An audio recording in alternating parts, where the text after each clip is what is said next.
కాదు కొంచెం కొంచెం తాగు అని అన్నారు మా ఫ్రెండ్స్. తాగుతున్నావు కదా మరి బీరు నువ్వు ఎప్పుడు తాగినా? అప్పుడు తాగినావు మొన్న. తాగలేదు. నువ్వు కళ్ళు తాగొచ్చా మరి? నువ్వు వద్దన్నది మీ మమ్మీ. కళ్ళు తెరివే కళ్ళు. లేకపోతే తాగదానివి కదా నువ్వు కూడా కళ్ళు. నువ్వు తాగదానివే కదా కళ్ళు. తాగుదామని ఉన్నావు కదా. తాగుదామని ఉన్నది గింత వద్దని అంటుంది. ఏం చేయాలి?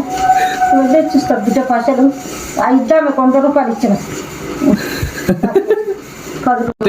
దొడ్డు అవుతుందని తాగుతున్నా. బీరు మంచిదంట. దొడ్డుగా అయితే ఎందుకు? దొడ్డుగా అయితే వద్దు. దొడ్డుగా తాగల తాగొద్దా? వద్దు బిడ్డ, తాగొద్దు. ఎంత అనుకున్నావు బీరు? ఎంత పిల్లగాని నువ్వు? 50 ఏళ్ళు ఉన్నావా? 60 ఏళ్ళు ఉన్నావా? బిడ్డ 20 ఏళ్ళు ఉన్న తాగొచ్చు కదా.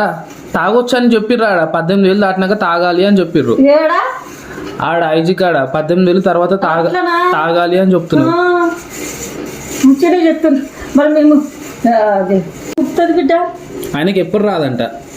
అవి ఈడ కూడా రాలే. ఏం రాలేదు. వంటలు అట్లు గారికి ఈడ కూడా రాలే. దవాఖాన చూపించారు, ఎక్కడెక్కడ చూపించారు. మరి నాకేం అస్సలకే రాదా? గింత అంత వస్తుందంట. మన గింత అంత వచ్చి అమ్మో అని అంటాడట.